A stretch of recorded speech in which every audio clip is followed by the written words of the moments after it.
1949 एक नया दौर शुरू हुआ। सदियों की लड़ाइयों और संघर्षों के बाद चीन ने हासिल की अपनी आजादी और शुरू हुआ एक ऐसा सफर जिसने पूरी दुनिया को हैरान कर दिया। कभी गरीबी और पिछड़ेपन से जूझने वाला चीन आज दुनिया की दूसरी सबसे बड़ी अर्थव्यवस्था है।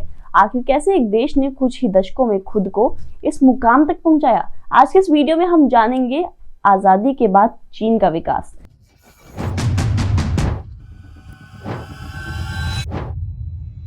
1949 ये वो साल था जब चीन ने आजादी पाई और साथ ही शुरू हुआ एक नए युग का आरंभ। माओ जेडोंग उस समय में चीन की कम्युनिस्ट पार्टी के नेता थे। उन्होंने बीजिंग में खड़े होकर कहा, पीपल्स रिपब्लिक ऑफ चाइना यानी जनता का गणराज्य चीन अब अस्तित्व में है। लेकिन आजादी सिर्फ एक शुरुआत थी। असली चुनौती थी देश को गरीबी, अशिक्षा और पिछड़ेपन से निकालना। आजादी के बाद माओ की पहली प्राथमिकता थी लैंड रिफॉर्म्स यानी जमीन का पूर्ण वितरण। उस समय चीन की जमीन का एक बड़ा हिस्सा कुछ अमीर जमींदारों के पास था, जबकि किसान बिना अधिकार के वहां काम करते थे। सरकार ने जमीन जमींदारों से लेकर किसानों में बांट दी। इसका मकसद था बराबरी लाना और ग्रामीण इलाकों में प्रोडक्शन बढ़ाना। इन सुधारों से करोड़ों किसानों को अपनी जमीन मिली, लेकिन कई जगहों पर हिंसा और विरोध भी हुआ। माओ ने तय किया कि चीन को आत्मनिर्भर बनाना है और इसके लिए जरूरी था इंडस्ट्रीज का डेवलपमेंट। इस नीति को कहा गया first 5 year plans of China, जो कि 1953 से 1957 तक के समय को टारगेट करती थी। इसमें भारी उद्योगों जैसे स्टील, कोल और मशीन निर्माण पर ध्यान दिया गया। सोवियत संघ की मदद से कारखाने बने, ट्रेनें चली और चीन ने इंडस्ट्रियल प्रोडक्शन में अपना पहला कदम रखा। 1958 में माओ ने एक नई योजना लेकर आए जिसका नाम था ग्रेट लीप फॉरवर्ड। इसका लक्ष्य था चीन को बहुत जल्दी एक इंडस्ट्रियल सुपर पावर बनाना। इसमें किसानों को कम्यून नाम के सोशल ग्रुप्स में बांटा जाता था, जहां सब मिलकर खेती और उद्योग दोनों पर काम करते थे। लेकिन ये नीति बहुत जल्द फेल हो गई। प्रोडक्शन घट गया और देश को गंभीर आर्थिक संकट का सामना करना पड़ा। ग्रेट लीप फॉरवर्ड चीन के इतिहास की सबसे बड़ी आर्थिक गलतियों में गिनी जाती है, पर चीन ने इससे एक सबक सीखा कि डेवलपमेंट के लिए संतुलन जरूरी है। दरअसल इसकी वजह ये थी कि माओ जेडोंग का मानना था कि अगर ग्रामीण लोग साझा तौर पर काम करें और खेती और उद्योग दोनों तेजी से बढ़ेंगे। इसी विचार से हजारों परिवारों को मिलाकर बड़े सोशल ग्रुप्स बनाए गए थे, जिन्हें पीपल्स कम्यून कहा जाता था। प्रत्येक कम्यून में लगभग 20,000 से 30,000 लोग शामिल होते थे। निजी जमीन, पशु और औजार सब कुछ गवर्नमेंट प्रॉपर्टी घोषित कर दिया गया था और लोगों को सामूहिक रसोई में खाना मिलता था। सभी मिलकर खेतों और छोटे उद्योगों में काम करते थे। लेकिन इस नीति ने लोगों की जिंदगी पर गहरा प्रभाव डाला। प्राइवेट प्रॉपर्टी समाप्त होने से किसानों की काम करने का मोटिवेशन भी कम हो गया, क्योंकि उन्हें अपनी मेहनत का सीधा फल नहीं मिल पाता था। सरकार ने अवास्तविक उत्पादन लक्ष्य तय किए और स्थानीय अधिकारियों ने डर के कारण झूठे आंकड़े भेजे। जब वास्तविक उत्पादन घटा, तब भी अनाज का निर्यात जारी रहा, जिसका डरावना रिजल्ट सामने आया। 1959 से 1961 के बीच भयंकर अकाल पड़ा और 3 से 4 करोड़ लोगों की मौत हो गई। कम्यून सिस्टम ने सरकार को लोगों की जिंदगी पर पूरा नियंत्रण दे दिया था। कब खाना मिलेगा, कौन क्या काम करेगा, सब राज्य तय कर रहा था। खेती चौपट हो गई, छोटे उद्योग असफल रहे और देश की अर्थव्यवस्था गिर गई। इस अनुभव ने चीन को एक बड़ा सबक सिखाया कि ज्यादा कलेक्टिविज्म और सेंट्रलाइजेशन विनाशकारी हो सकता है। सेंट्रलिज्म का मतलब है सारे निर्णय और शक्ति को एक ही जगह या एक ही नेता के हाथ में रखना, और कलेक्टिविज्म का मतलब है ग्रुप के इंटरेस्ट को व्यक्ति के इंटरेस्ट से ज्यादा इंपॉर्टेंस देना। आगे चलकर डेंग जियाओपिंग के नेतृत्व में चीन ने इस गलती को सीखते हुए आर्थिक सुधारों की दिशा में आगे कदम बढ़ाया, जहां राज्य और प्राइवेट प्रॉपर्टीज के बीच संतुलन बनाया गया। दरअसल डेंग जियाओपिंग पहले से ही कम्युनिस्ट पार्टी में एक महत्वपूर्ण नेता थे। उन्होंने कई पद भी संभाले थे, लेकिन पॉलिटिक्स में हमेशा उन्हें पीछे कर दिया जाता था। पॉलिटिक्स में माओ की वाइफ और उसके 3 समर्थकों को ही इंपॉर्टेंस मिलती थी, जिन्हें गैंग ऑफ फोर भी कहा जाता था।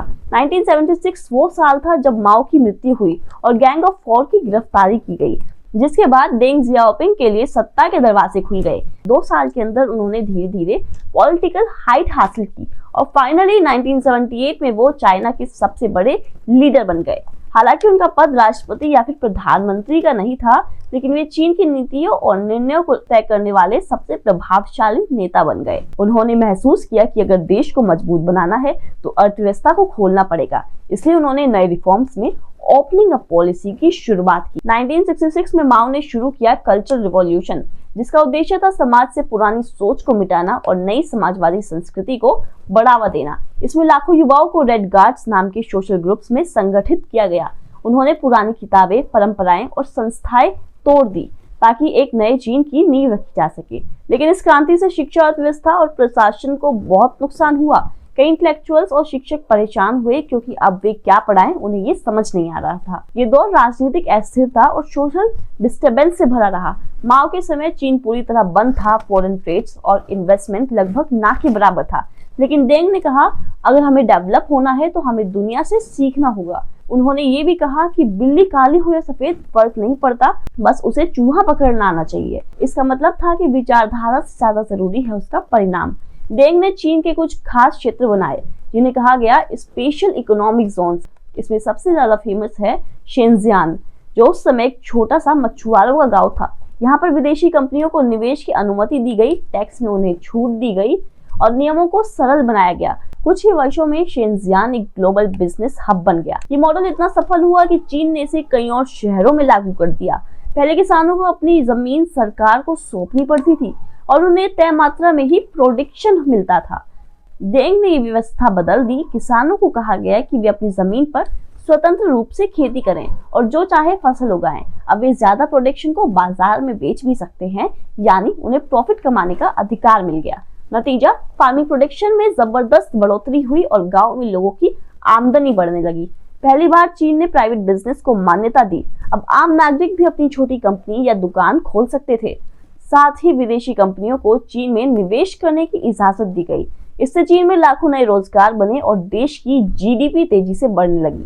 1980 के दशक के अंत तक चीन की अर्थव्यवस्था में जबरदस्त उछाल आया था। इसे कहा गया Chinese economic miracle. Deng Xiaoping ने चीन के लिए एक नया इकोनॉमिक मॉडल बनाया जिसे कहा गया सोशलिस्ट मार्केट इकोनॉमी, यानी समाजवादी बाजार अर्थव्यवस्था। इसका मतलब था सरकार का अब भी नियंत्रण रहेगा, लेकिन बाजार और निजी क्षेत्र को भी काम करने की आजादी मिलेगी। इस मॉडल को कैपिटलिज्म और सोशलिज्म के बीच का मिक्सचर माना गया और यही चीन की सफलता का सबसे बड़ा राज भी बना। इन सुधारों के बाद चीन का चेहरा पूरी तरह से बदल गया। लाखों लोगों को गरीबी से बाहर निकाला गया। शहरों में नई फैक्ट्रियां, सड़कें और पोर्ट्स बने। फॉरेन इन्वेस्टमेंट आने लगा और चीन की अर्थव्यवस्था साल दर साल दोगुनी रफ्तार से बढ़ने लगी।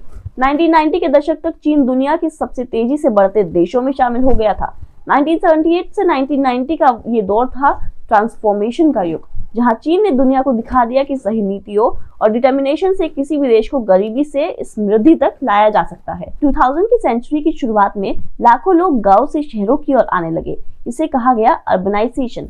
जहां पहले लोग खेती करते थे, अब वे फैक्ट्री, निर्माण कार्यों और सेवाओं में काम करने लगे। सरकार ने बड़े बड़े शहरों का निर्माण किया जिसमें सड़कों, पुलों, मेट्रो, स्काई स्क्रैपर्स यानी बड़ी बिल्डिंग्स ने पूरे देश का चेहरा बदल दिया। आज चीन में 100 से ज्यादा ऐसे शहर हैं जिनकी आबादी 10 लाख से ज्यादा है। ये आबादी इतनी ज्यादा है जितनी पूरे यूरोप में मिलाकर भी नहीं है। चीन की सबसे बड़ी ताकत बना मैन्युफैक्चरिंग सेक्टर।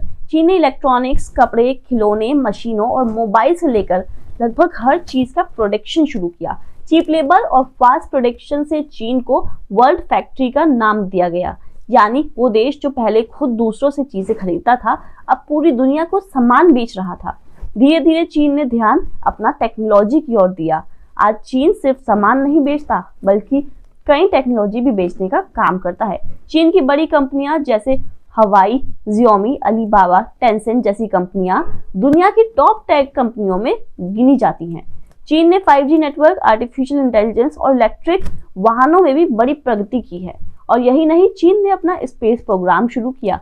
चांद और मंगल तक पहुंचने के लिए मिशन लॉन्च किए।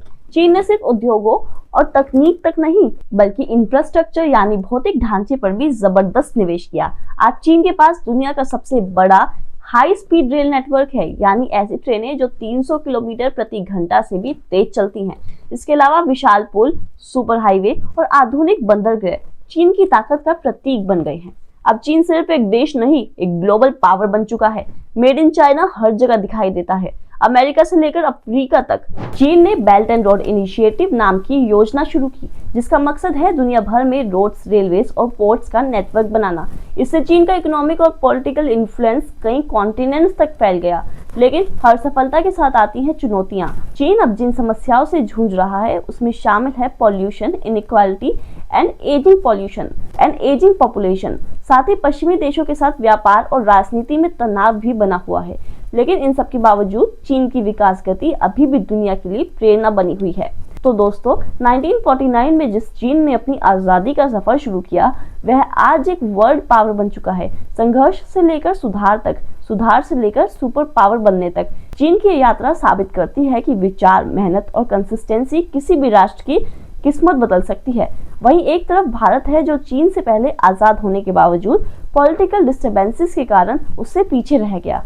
आधे वक्त पॉलिटिशियंस इलेक्शंस में लगे रहते हैं, बाकी बचे हुए वक्त में पार्लियामेंट ही नहीं चलने देते। ऐसे में भले ही हम आज चीन को अपने दुश्मन की नजर से देखते हैं, लेकिन असल में वह हमारे लिए प्रेरणा का एक सोर्स है। आप मुझे कमेंट सेक्शन में बताइए कि भारत में किन पॉलिटिशियंस ने विकास में अहम भूमिका निभाई है। नमस्कार।